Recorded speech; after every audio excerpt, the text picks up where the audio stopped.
VD. സതീശന്റെ വീട്ടിൽ നിന്നും തത്സമയം ചേരുന്നുണ്ട്. വിപിൻ, അപ്പോൾ മണിക്കൂറുകൾക്കകം ആ തീരുമാനം ഉണ്ടാകുന്നു എന്ന് തന്നെയാണ് എല്ലാവരും കരുതുന്നത്. അതുകൊണ്ട് തന്നെ ആ ആവേശം വീണ്ടും കോൺഗ്രസ് ക്യാമ്പിലേക്ക് വന്നിട്ടുണ്ട്. നമ്മൾ ഇന്ദിരാഭവനിലെ കാഴ്ച കണ്ടു.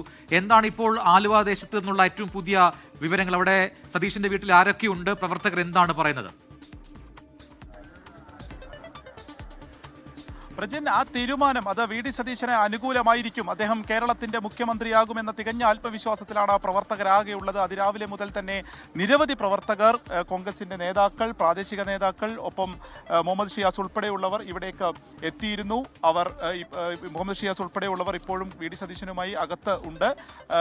ഇതുവരെയും നമുക്കറിയാവുന്ന പോലെ തന്നെ ഈ ഒരു വിവാദം കത്തി നിൽക്കുന്ന ഒരു ഘട്ടത്തിൽ വി.ഡി. സതീശൻ ഇതുമായി ബന്ധപ്പെട്ട് യാതൊന്നും തന്നെ പ്രതികരിച്ചിരുന്നില്ല. അദ്ദേഹം ഇനിയിപ്പോൾ ഇതൊരു തീരുമാനം വരട്ടെ, അതിനുശേഷം പ്രതികരിക്കാമെന്നുള്ള തീരുമാനത്തിൽ തന്നെയാണ് നിൽക്കുന്നത്.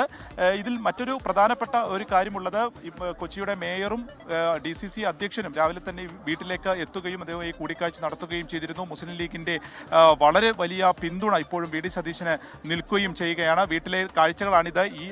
ഇനിയിപ്പോൾ ഏകദേശം 5:30 കൂടി ഒരു കൂടിക്കാഴ്ച ഉണ്ടാകുമെന്നുള്ള പ്രതീക്ഷയിലാണ് എല്ലാവരും നിൽക്കുന്നത്. ആ ഒരു കൂടിക്കാഴ്ചയ്ക്ക് ശേഷം തീരുമാനം ഉണ്ടാവുമെന്ന് പ്രതീക്ഷിക്കുന്നു. ആലുവയിൽ നിന്നെത്തിയ ഒരു പ്രവർത്തകൻ, എന്താണ് ഇപ്പോഴത്തെ ഒരു ആത്മവിശ്വാസം?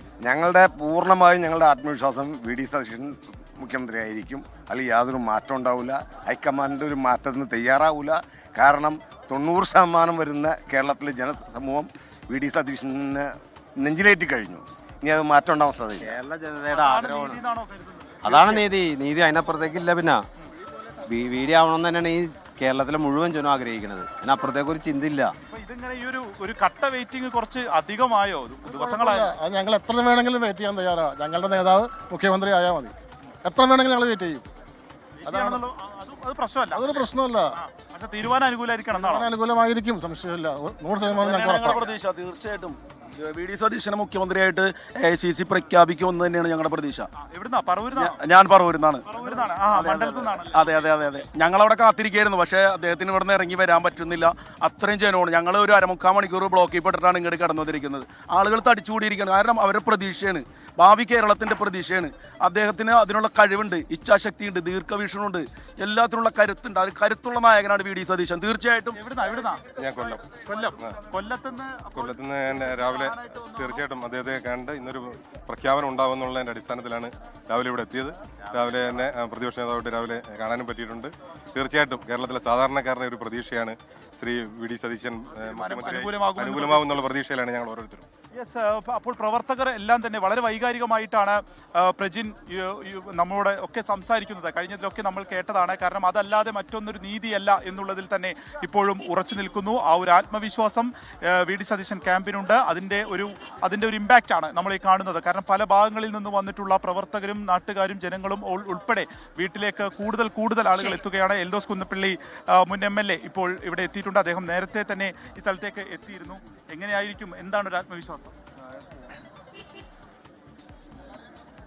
ഹൈക്കമാൻഡ് അധികം വൈകാതെ ഒരാളെ പ്രഖ്യാപിക്കും. അതിനുവേണ്ടി കാത്തിരിക്കും. ആ ഒരു കൂടിക്കാഴ്ചയിൽ എന്താണ് ഒരു ശുഭപ്രതീക്ഷയുണ്ടോ? വി.ഡി. സതീശനാകും എന്നുള്ള പ്രതീക്ഷയുണ്ട്. എന്താണ് അതിൽ പറയാനുള്ളത്? അല്ല, ഇതിൽ എനിക്ക് വ്യക്തിപരമായി പറയാൻ പറ്റുന്ന കാര്യങ്ങളല്ലല്ലോ, ഹൈക്കമാൻഡ് പറയേണ്ട കാര്യങ്ങളാണ്. നമ്മൾ തീർച്ചയായും കോൺഗ്രസ് പ്രവർത്തകരുടെ, ജനങ്ങളുടെ വികാരം മനസ്സിലാക്കിയിട്ടൊരു തീരുമാനം ഹൈക്കമാൻഡ് കൈക്കൊള്ളും എന്നുള്ളതാണ് എൻ്റെ പ്രതീക്ഷ. ഇന്നത്തെ ഒരു സന്ദർശനം തീർച്ചയായും നമ്മുടെ നേതാക്കന്മാരെ സന്ദർശിക്കുന്നത് നല്ലൊരു കാര്യമല്ലേ. നേതാവിനെ സന്ദർശിക്കുന്നു, കാര്യങ്ങൾ സംസാരിക്കുന്നു എന്നുള്ളതാണ്. ഏതായാലും ജനങ്ങൾ ആഗ്രഹിക്കുന്ന ഒരു മുഖ്യമന്ത്രി ഉണ്ടാവും.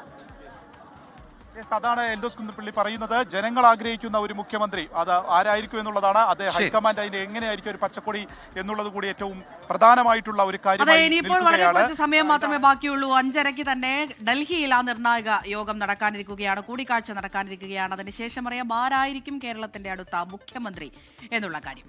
എന്തായാലും നമുക്ക് ഈ വാർത്തകൾ തന്നെ തുടരേണ്ടതുണ്ട്. കേരളം കാതോർക്കുന്നത് പോലെ നമുക്കും കാതോർക്കേണ്ടതുണ്ട്. ആരായിരിക്കും ആ മുഖ്യമന്ത്രി എന്നറിയാൻ വേണ്ടി.